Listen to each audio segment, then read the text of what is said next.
Dynamic Kids and J12 Service. Last decade service, Teacher Joyal shares the story of Noah. It teaches two key lessons. First, obedience to God's will as Noah's faithful response to God's command to build the ark.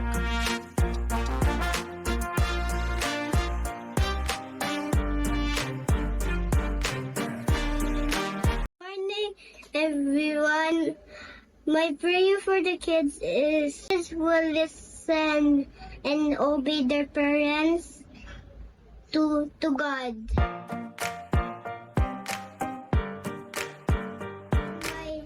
My worship song is I will sing of the goodness of God. Join us every second and fourth Sunday of the month at Bronze and Silver Room, Apple View Hotel, Davao City. See ya!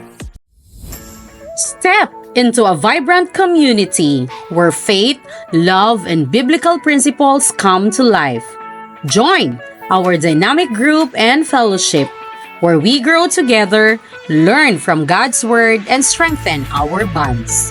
Invite your family and friends to experience the power of God's love. Together, we thrive in His grace.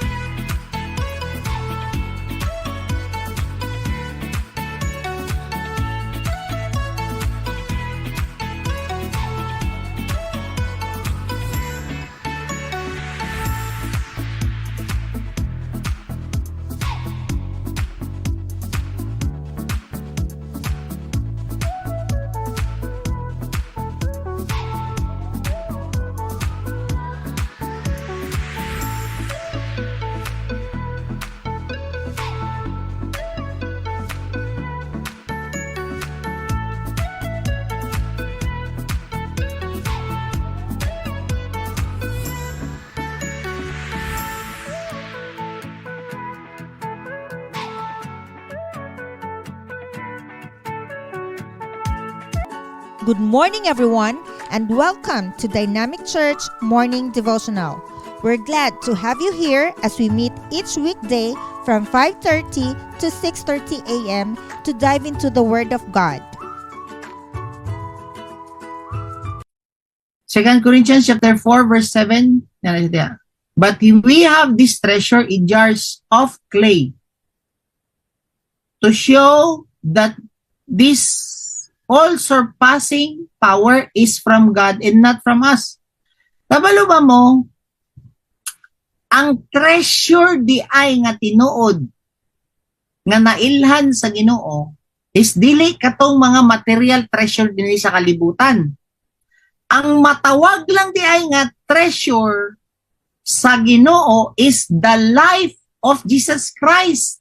It is the life of God. It is the eternal life, or it is called divine nature nga naa sa atua. Kay kung naa di ay kaana nga divine nga life ang nature ni Lord sa imuha, ikaw di ay ang pinakadato sa kalibutan. Dili katong mga naggunit og mahalon nga relo. Dili di ay katong mga naggunit og mahalon nga sakyanan. Dili di ay katong mga naggunit og pinakadagko nga luxury nga boat or yate, kung dili ang pinakadato di ay dinhi sa kalibutan is katong naay life ni Christ. Nakuha ninyo? Daghan kayog dato nga walay life ni Christ, naghikog. Daghan kayog mga dato nga walay life ni Christ, nagbulag sa asawa. Daghan kayog mga dato nga wala ang life ni Christ, wala sila nagpuyo gyapon sa kalinaw. So ang pinaka-treasure di ay nga naad sa ato ang gi-consider ni Lord nga pwede ka nga ikaw ang pinakadato sa kalibutan, dili si Elon Musk, dili si Mark Zuckerberg, dili si Jeff Bezos, dili na sila ang pinaka-rich. No? Dili sila ang pinaka-rich man din sa kalibutan.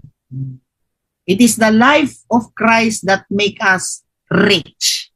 Claro? And we are now in Spotify. Listen and get your own portion of revelation in the book of Matthew, Mark, Luke, John, Acts, the book of Romans, 1 Corinthians, and 2 Corinthians. Shalom! Life Restoration Program of RRCY and Bahay Pag-asa. Get involved with our church missions each week as we connect with young people and rehabilitation facilities such as Bahay Pag-asa and Regional Rehabilitation Center for Youth, providing them with hope, support, and a journey towards healing through faith. Your substance greatly helped this youth in need. Thank you and God bless.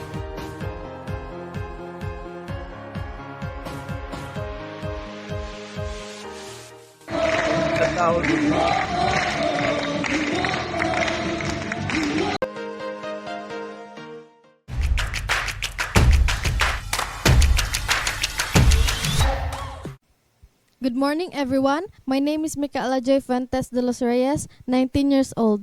My life before I got to know the Lord is grabe jud, like kusog kayo kumusupak sa kong ginikanan, tapos hilig pud kayo kumamalikas. Then in my high school days is napabarkada jud ko sa mga classmates nako nga bad influence. To the point nga pati ako na influensyahan na nila. Like halos tanan friends nako adyoy mga bisyo, tapos na ay times nga nakita na ako akong barkada nga nanigarilyo, then iyaha kong gialok nga mag-tripod. So ako nga na-curious og unsay lasa ni tripod ko, pero once ra to, not until naabot jud ang time nga nakatuon ako mag-inom-inom nga wala kabalo akong parents. Naapod times nga nag-cut me og classes para lang makainom. Tapos naapod one time nga niuli ko og balay nga hubog, pero wala kabalo akong parents, even my brother, kay nakatulog na sila ato. Dati, every time magsimba akong parents is, wala lang, magsabay-sabay ra ko sa ilaha, kanang murag na routine na nako siya nga, every Sunday na ami simba, like kanang igo na lang ko maligo, mag-ilis, tapos ready to go na. Pero dili jud ka nang ingnon nga, excited ko or whatsoever. Yes, dati kabalo ko nga nga tinuod ang Ginoo, pero dili jud ka nang ingnon nga nakoy pagtuo sa iyaha. But after nako mag-RW is grabe jud ang pagbago sa akong kinabuhi. Ug didto pud nako mas na feel ang paghigugma sa Ginoo sa kuha. Dili na pud kayo ko magsupak-supak sa akong parents unlike before. Ako na pud giundang ako ang pag-inom, and very thankful rapud ko sa Ginoo kay tanan nga needs namo is ma-provide ra jud. Even kanang naay times nga walang-wala na jud mi, pero mangita jud og way ang Ginoo para matabangan mi. Dako jud kaayo kog pasalamat nga naka-appeal ko aning Restoration Weekend. Now I am serving my talent with the Lord as one of the singers in the worship team together with my dad. I am encouraging all of you nga mag-appeal og Restoration Weekend, especially sa mga youth na pareha nako. Good morning, everyone. My name is Jose Alexis de los Reyes. I'm 21 years old. My life before I got to know the Lord was full of sins, temptations, struggles. Literally, adlaw-adlaw sala. Kanang lubong kay ko sa sala sa una. I tried stealing, always get in fights, and I also experienced bullying. And when I go to school, the bullying is always there, but I try to endure it. But one time, my patience ran out. I almost killed one of my classmates. But I thank God my friend stopped me on time before I could stab him. And now when I get to know the Lord, na my life has really changed a lot. Mas nagdeep ang bond and love na ko para sa Ginoo, dili like before. Nakailalang ko niya, but I don't have close relationship with Him. When I joined RW, I've learned that the love of our Heavenly Father is eternal. Even though we forget Him sometimes, He never forsake us. He always guide us and forgive us with our sins. I thank my dad and Pastor Wendell for encouraging me to join in RW. Now I've learned to honor and love my father through serving him and helping him in the household chores. And in the weekends, we gather together with the church members in Digos, especially the youth. And I also serve my time by helping the media and worship team, securing their equipment and instruments safe in going and out of the church.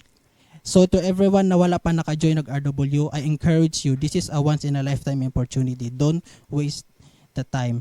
I promise you this will really change your life.